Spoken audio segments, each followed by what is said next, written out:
Good afternoon, everybody.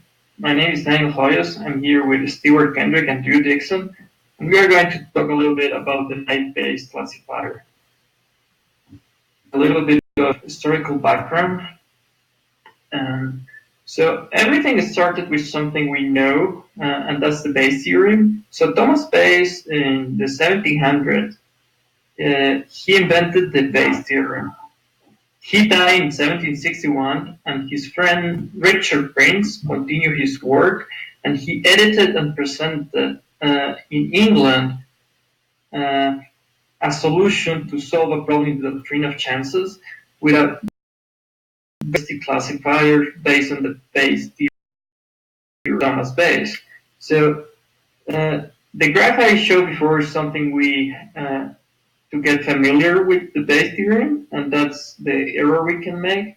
So after this, in 1960, the naive Bayes classifiers become popular, and there is not a single algorithm for doing all of this, but very important that needs to be considered, and that's that every variable is independent between each other.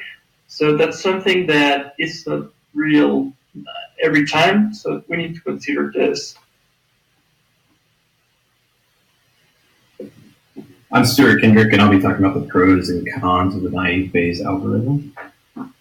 So regarding the pros, it's relatively easy to create because you don't have to worry about the interdependence terms. It's also highly scalable because it has low requirements for memory and computing power.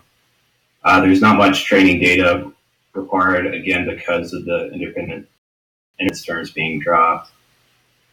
Well, in multi-class predictions and also with categorical inputs. So for instance, you could provide a couple of parameters such as diameter of a fruit and color and determine whether it's an or a pair. Cons, it's known as a bad estimator. It's not good at determining likelihood parameters. It assumes interdependence. The interdependence terms are not, which is unrealistic, obviously. And then it doesn't work well with continuous data. It needs discretized data. And then finally, training class of data is representative of the population. Hey, I'm Drew Dixon, and I'll discuss a little bit more about the best use cases and current applications of the algorithm.